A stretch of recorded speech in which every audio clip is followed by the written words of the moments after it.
Yo, what's up everybody? Welcome back to RAR TCG. We got another YouTube long form content video coming at you, and I feel like this video is a little bit lopsided, so let's see if we can fix that real fast. I don't know if we can, but we're gonna try. It is what it is. Today, I'm really excited about the topic I have that we're gonna be talking through, obviously. We're gonna be talking about customer service and just how important it is for the hobby. If you're still looking to start a business, if you're in this selling cards, whether it's on TCG Player, in person, Facebook Marketplace, whether you're a streamer, you're a rip and shipper, it doesn't matter. Customer service is king, right alongside being able to move product, make sales, and generate revenue, okay? But first, let's talk about the sponsor of this video. It's me. Please like and subscribe to the channel. I really appreciate you guys. The likes go a long way. We just broke 400 subscribers. We're already in the 420s, which is absolutely crazy, y'all. Thank you so much. And we're talking about customer service, but first up, look at this sweet Father's Day shirt my family got me. It's got the little skeleton rocker hands there. We also got the back. Dude, the back is so cool. It says fatherhood across the front. And then it says, some days I'm rocking it, some days it's rocking me, but either way, we're rocking. Okay, that is so true. If any parents out there, you guys know that that's true. So let's talk about customer service. Customer service is one of my favorite parts of doing Pokemon as a business. Interacting and learning about people, learning about the people that buy from me, that interact, that support me, either whether it's on YouTube or social media or on the streams, buying from my site or TCG Player store. I think it goes a long way just to care, just to genuinely care about the people that are interested in your products. And I understand you may feel like you're invisible on TCG Player because you see the hundreds or thousands of listings, you see the thousands and thousands of sellers, and when someone buys your cards, you may think like they didn't buy that from me, they just bought that from TCG Player. But here's the deal, how you package your orders. How do you take care? Do you make sure that cards are protected and safe? Do you answer messages on TCG Player quickly within a day of receiving them? All of that goes a long way and really speaks to the customer, really speaks to the buyer. And you can turn somebody who just randomly finds your cards on TCG Player into a repeat customer. And you can see that on the reviews that they leave, the positive messages, how thankful they are that you helped them with their, maybe an incorrect address or an issue they had with their card. I'm going to share some of my personal stories from my time selling cards. And just as a little bit of a credibility check, my name is RAR TCG. I'm Matt. And on TCG Player, I tried to use RAR TCG. They declined the name. I don't know why. So I go with RAR Card Shop. Pretty similar, a little bit more basic. But I've got over 1,000 sales now. Super hyped to hit that milestone. I've actually got like 56. No, I got 62 orders that I need a package tonight to get shipped tomorrow. So super excited about that. And so that's why I have a little bit of credibility to speak on this. Now, there's some people, maybe you're watching right now, there's some people that sell on TCG Player, and they're thinking, man, I do 1,000 sales in a month. Kudos to you. I want to be just like you when I grow up, you know what I mean? But I started on TCG Player about mid to late December, and I'm super happy to have broke that here in June, at the end of June. So super pumped. So let's talk about customer service. The first thing I want to talk about is just the genuine, general,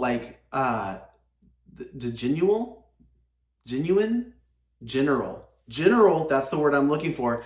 The general importance of it, that human to human interaction. Have you guys ever walked into a card shop or any other business and just felt a cold, unwelcoming vibe?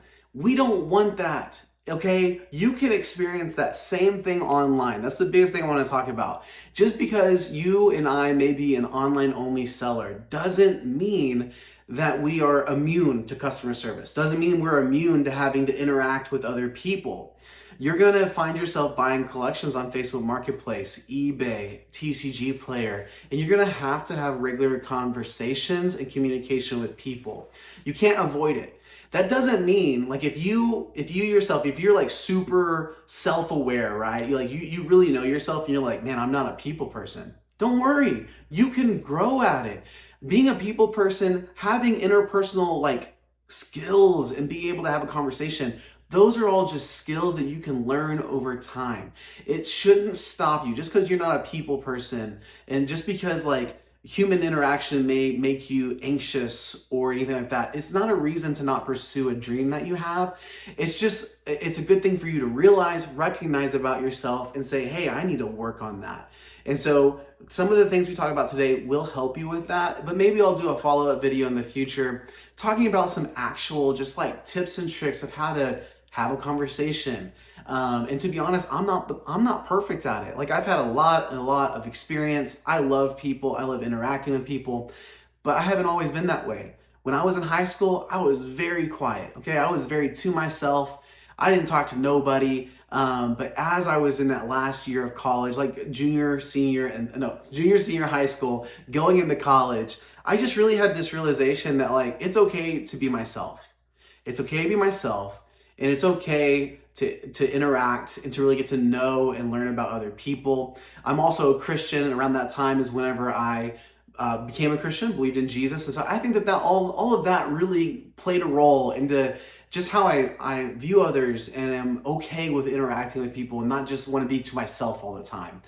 But not to get this sidetracked there, I think that interpersonal connections, having those skills, that's something that you can learn over time. Just because you're not good at it now doesn't mean that you're forever going to be bad at it. You just got to practice, and it's going to be awkward, okay? Sometimes conversations are just awkward. Sometimes you go for a handshake, the other person goes for a fist bump. Just the other, like a month ago, I had someone go for a high five. I went for a high five, and then in the air, the person grabbed my hand. It was this awkward hand hug thing, okay? Things are weird, okay? So generally speaking, customer service should be just as important to you as any other part of your business. So I mentioned it earlier in the intro. Whenever you get a message on TCG Player, do you dread the idea of responding to it? Do you automatically assume that somebody has negative intentions? Someone's trying to steal something from you. Someone's lying about the condition of their card. All of those things should be revealing. They should be revealing to you about yourself. Okay, I really think this. I really firmly believe this. The way that we see other people, the way that we think about other people, the way we talk about other people says more about ourselves than it does the other person.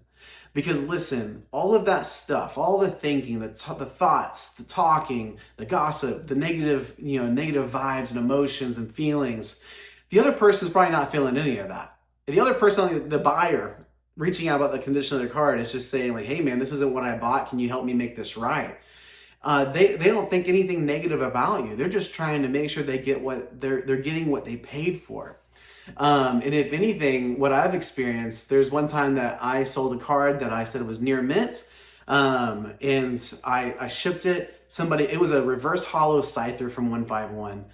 The buyer got it, reached out to me and said, hey man, there's some little like print lines on the back, and I read through some TCG Player documentation, and it said that oftentimes those print lines, it doesn't disqualify a card from being near mint. And so I kind of ran with that, and I sent over some documentation to the buyer that reached out to me, and I said, hey, this is what I'm reading. I try to take really good care of my cards when I condition them. I'm really intentional about it. This is my understanding of what the card's condition is. They responded and said, hey, I totally understand that, but just so you know, like, here's some additional information. The card had like 5 or 6 print lines all kind of together that I didn't notice. And I said, okay, like, that's totally cool. Like, let me make that right for you. And all I did is I refunded the difference between a near mint and a light played card. Okay, we're not talking, it was like 20 cents, 15, 20 cents. I refunded, and the buyer was super appreciative that I took the time, not only to respond, but I took the time to understand their situation. I took the time to learn about exactly what was wrong with the card and then make it right for the buyer, okay? I didn't have to refund the whole order. I found a solution that worked for him and for me, and that's what's up. So that's an example. from me personally of a time that I got to have the opportunity to talk to a buyer and make things right. It was a mistake on my part. That person wasn't trying to steal from me. They weren't trying to get one over on me, to steal a card, say it never shipped and never delivered. I would say 99% of the time, people are not looking to take advantage of you. So be careful about that mindset, okay? Just be really careful about it. So we've talked about the importance of customer service and just how generally it should be just as important as any other part of your business. We've also talked about some of my personal experience as well. We talked about mindset here.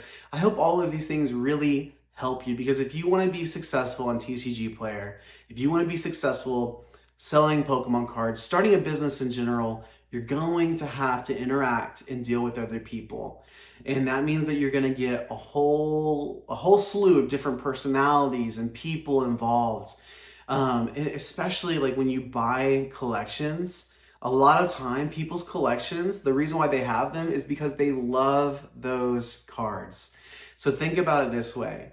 If you're going to offer 70% for a collection, you also need to go into that negotiation understanding that that person's probably had these cards maybe for years. Maybe they've had that product for years. It's been part of their life. It's been part of their, week in and week out. They look at it, they enjoy it, and they want to make sure, they may understand. They may be totally okay with you taking it and reselling it for profit. That may not be an issue, but they may really want to know that the person getting that collection cares about it like they did. Okay? It doesn't mean you have to fake it. Okay, we are selling Pokemon cards because we enjoy Pokemon. Okay, if you don't enjoy Pokemon and you're trying to make it a business, I just be careful. Okay, I don't know how that's gonna work for you in the long run. Just be careful, man.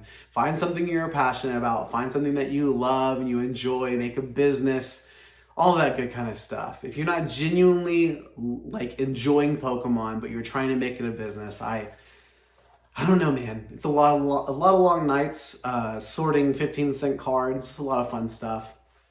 But anyways, when it comes to negotiations, man, just being kind, having some customer service goes so far.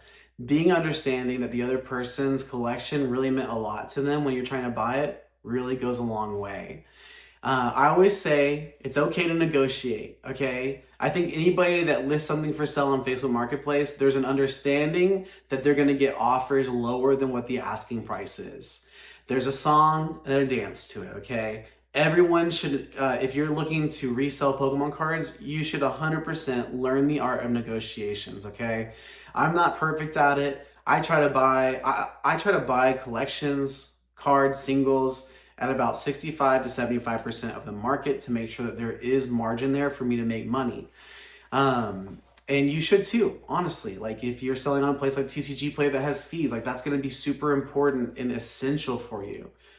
But when it comes to making those offers, are you just whenever you reach out, are you just using the canned messages on Facebook? Is this still available? Are you just responding with one-word responses? I would really highly encourage you to take a little bit more time, thought, and effort into your responses.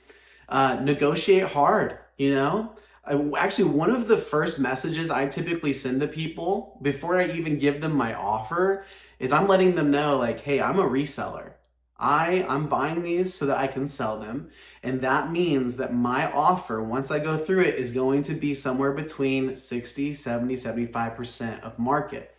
And I always say up front, I said, hey, if that's not okay, totally respect it. Just let me know.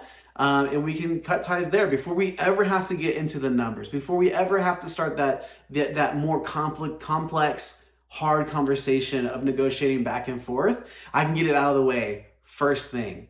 They also know that I care about it, right? I can jump in and I can let them know I'm a reseller. I have a Pokemon business. This is what I do. But I also really love the cards and I'm really excited for this opportunity that we have. So negotiate respectfully. It goes a long way in business. It'll open up doors that you never thought were possible just by being kind, okay? I'm gonna go ahead and wrap it up there. As I said, I got like over 50 orders I gotta fulfill tonight. So gonna go ahead and dive into that after editing and posting this. But thank y'all so much for watching. Again, a like and a subscribe really goes a long way. Our goal right now for subs obviously is 1,000. I would love to hit that. Maybe by the end of the year, we'll have to see. I gotta be consistent with uploading, and I hope this content really brings some value to you. Whether you're just a casual enjoyer of the hobby or you're looking to start your own business, I really appreciate you guys being here. Have a great day, and bye. Peace.